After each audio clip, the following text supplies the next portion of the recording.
तेरी तो नहीं। गुंडा बोल रहा मुझे, देख गुंडा क्या होता है।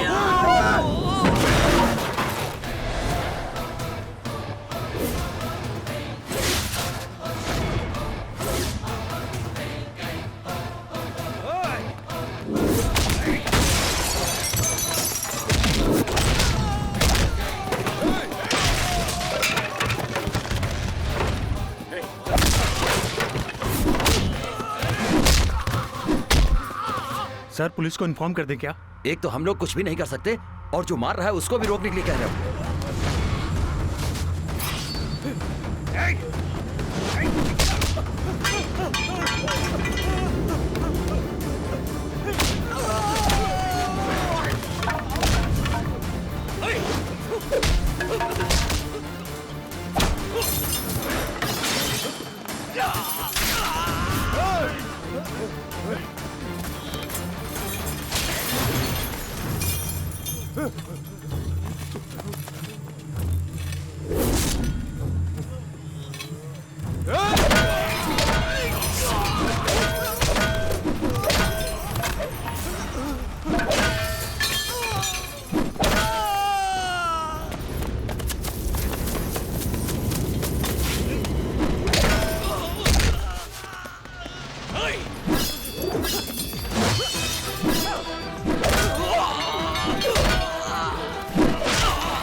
तुझे नहीं पता तूने किस पे हाथ उठाया? आधे घंटे के अंदर हम तेरे को खत्म कर देंगे।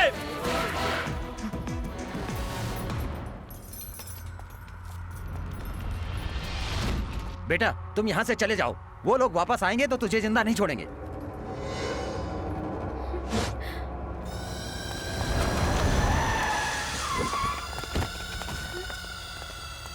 यही है भाई, मार साले को।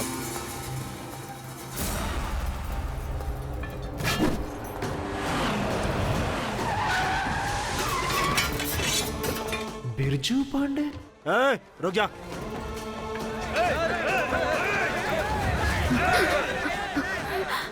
पिताजी। पिताजी?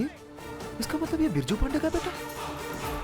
भैया गलती हो गई भैया, भैया माफ कर दो भैया, गलती हो गई। अनबुराज, तुम यहाँ क्या कर रहे हो? बात क्या है बताओ। इस बेवकूफ ने आपके बेटे के साथ मारपीट की और मुझे भी फंसा दिया भैया। भैया माफ कर दो खेलना भैया। भी हो तो किसके साथ खेल रहे हो ये देख कर खेलना।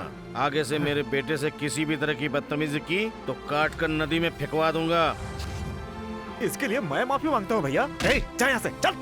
भैया आज के बाद आपके बेटे से कोई नहीं उलझेगा, इसकी जिम्मेदारी मैं लेता हूँ। आप जाइए भैया, मैं देख लूंगा।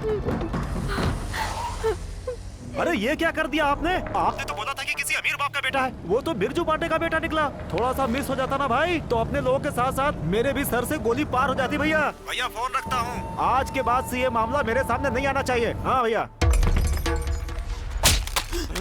50,000 का फोन गया। मैंने जो भी सोचा था सब गलत निकला। वो इतना गुस्से वाला है, कैसे जंगली की तरह लड़ाई लड़ रहा था। मुझे पता नहीं था कि उसका परिवार ऐसा है। ऐसा क्यों कह रही है? मैंने गलत फैसला ले लिया। बकवास मत कर राधिका। मैं इस बात को अपने तक ही रखूंगी, मैं किसी को नहीं बताऊंगी। सब कुछ एक सपने जैसा था, एक ही पल में सब कुछ बिखर गया। क्या बात है भैया, इतनी सुबह सुबह आ रहे हैं? राजकिशोर सीकरी के पास 7 करोड़ की जमीन खरीदने वाला है। आज उसकी रजिस्ट्री करवाने वाला है, ये हमें पता चला है। सीकरी और रायगढ़ के बीच 120 एकड़ जमीन है। कौन सा रजिस्ट्रेशन ऑफिस है? हाँ भाई बोलिए। मैं सीकरी में एक जमीन खरीदने वाला हूँ, रजिस्ट्रेशन ऑफिस में आ जाना। ओके भाई, ओके भाई।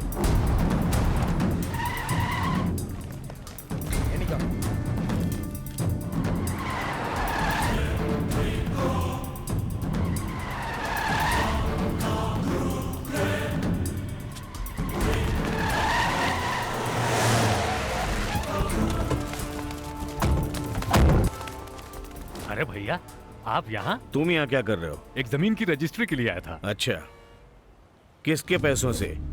तुझे विधायक बना कि लोगों की तू भलाई करेगा, लेकिन तू तो नदी की बालू चुरा कर अपना घर भर रहा है। देखिए भैया, आप जो बोल रहे हैं वो सही नहीं है। कितने की खरीदी है? 70 लाख रुपए की है। 70 लाख ही ना? हाँ भैया। उस गाड़ी को रोको। भैया ये आप लोग का मामला है, हमें बीच में मत डालिए। कुल रकम 7 करोड़ 30 लाख रुपए है। हमारा परिवार बड़ा है, इस रकम से हमारी परेशानी दूर हो सकती है भैया। देखिए हम पे मेहरबानी कीजिए भैया। हम आपके पैसों को हाथ नहीं लगाएंगे, लेकिन जब तक ये परेशानी दूर नहीं होती तब तक आप लोग कहीं नहीं जाएंगे। ये रखिए ना। बता रहे, ये 7 करोड़ रुपए कहाँ से आए? कौन सी दुकान से लाया तू? कौन से खेत में उगाया? वो मैंने अपनी पत्नी के कुछ जेवर बेचे, उसी पैसे से ये खरीदा था। ओहो, तो तेरी पत्नी इतना सोना लेकर आई थी? देखिए भैया, मैं आपकी बहुत इज्जत करता हूँ और आप ऐसे बात कर रहे हैं मुझसे। एमएलए मैं हूँ कि आप हैं? आपकी हर बात का जवाब देना पड़ता है। पार्टी चलाने के लिए क्या आपने घर से पैसा लगाया?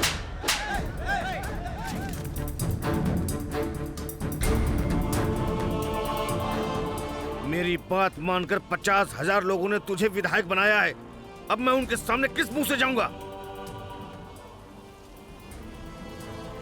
पिताजी, मैंने सब कुछ सुन लिया। इसके लिए एक तरकीब है। बोलो क्या है? लोगों के पैसों से ली गई जमीन को ये अपने हाथों से ही यहाँ के लोगों के लिए दान में दे सकते हैं। क्या ऐसा हो सकता है? हाँ हो सकता है पिताजी। इसके लिए स्टैम्प ड्यूटी कम है। अभी कागज तैयार हो जाएंगे। ठीक है बेटा। चाचा, मैं जो कह रहा हूँ वो टाइप कीजिए ना। 100 रुपए के स्टैम्प पेपर पर। गांव शिवगंगा, मेरा नाम है राजकिशोर, मेरी उम्र है 46 साल, अपनी सारी जायदाद यहाँ के गांव के लोगों को दान में दे रहा हूँ। इसके पीछे किसी का हाथ नहीं है, कोई जबरदस्ती नहीं है, मैं अपनी मर्जी से दे रहा हूँ।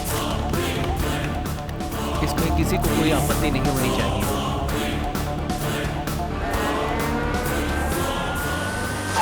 हो गया। अंदर जाकर साइन कर दो, नहीं तो जेल की सलाखों के पीछे सड़ोगे। जाओ।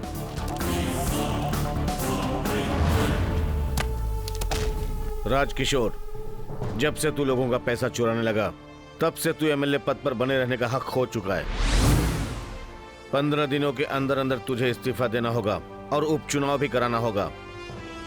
मेरी बात सुन, उपचुनाव तेरे इस्तीफा देने के बाद ही होगा, नहीं तो तेरी मौत के बाद होगा। जा।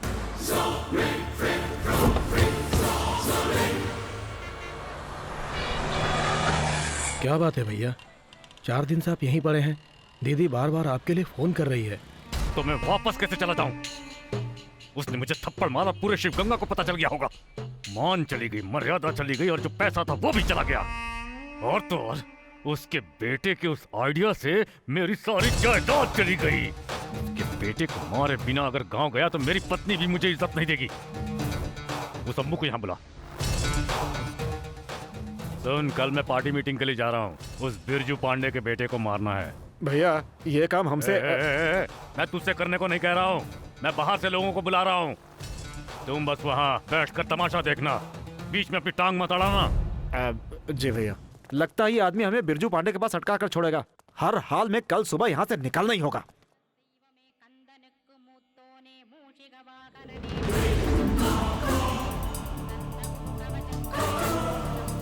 सुनिए, सीकरी के रजिस्ट्रेशन ऑफिस में अनबू आया था, मुझे देखकर भाग गया। हमारे लड़कों में और उसके आदमियों में दुश्मनी है।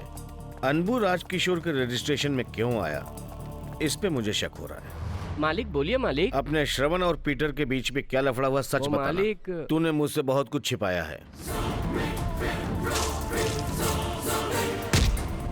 अब चुपचाप सुन क्या रहा है? ये जानबूझ करके किया गया है या अंदर की कोई बात है? जब उसने चाय मुंह पर मारा था तो उसी समय हाथ काट देने थे। आपने ही तो कहा था कि किसी भी तरह के लफड़े में मत पड़ना। मेरी ही गलती है। मेरा बेटा मेरी बात मानकर चुप रहा जाकर। मैं इस अनबू राज को देखता हूँ। भाई अचानक से हम जा कर रहे हैं। अबे तू दिमाग मत लगा, बेटे को कुछ हो गया तो उसका बाप हमें छोड़ने वाला नहीं है। फोन भाई। शैतान का नाम लिया, शैतान हाजिर। बोलिए भैया। अनबू कहाँ हो तुम? हाईवे पे हूँ, कोई बात भैया? मैं फोन काट रहा हूँ, तू वहाँ के लैंडलाइन से फोन कर मेरे को। किस लिए भैया? मैं जानना चाहता हूँ कि तुम अपने गांव में हो या नहीं। मैं अभी अभी यहाँ से निकला हूँ भैया। फिर झूठ बोल रहा है तू। पता नहीं कैसे पता चल जाता है। मेरा इसमें कोई हाथ नहीं है भैया। उस राजकिशोर ने ही बाहर से कुछ लोगों को आपके बेटे को मारने के लिए बुलाया है। क्या बोला तूने? आपको नहीं पता भैया? अगर मेरे बेटे को कुछ हुआ ना तो सुन ले, सिकरी के एक एक गुंडों को काट के रख दूंगा मैं। भैया चल जल्दी से पहुंच।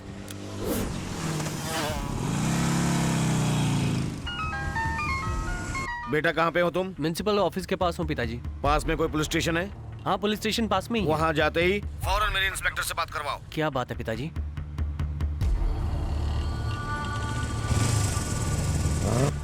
पकड़ो उसे, पकड़ो, जा रहा है, पकड़ो, रोक। मारी तुम कहाँ पे हो? भैया क्या बात है?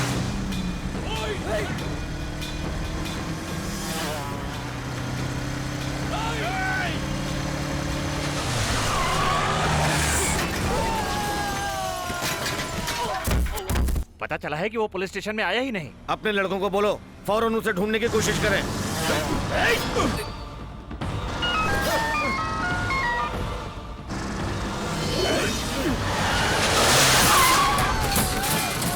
बोलिए भैया। सिकरी में अपने लड़कों से उसे ढूंढने के लिए बोलो। जी भैया। पीटर चले।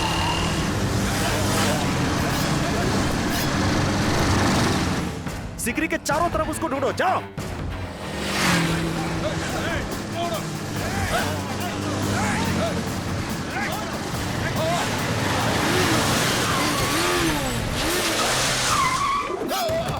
उसे कुछ हुआ तो भैया हमें नहीं छोड़ेंगे। मैं ऊपर जा रहा हूँ, तुम लोग यहाँ देखो, कोई खबर मिले तो तुरंत बताना।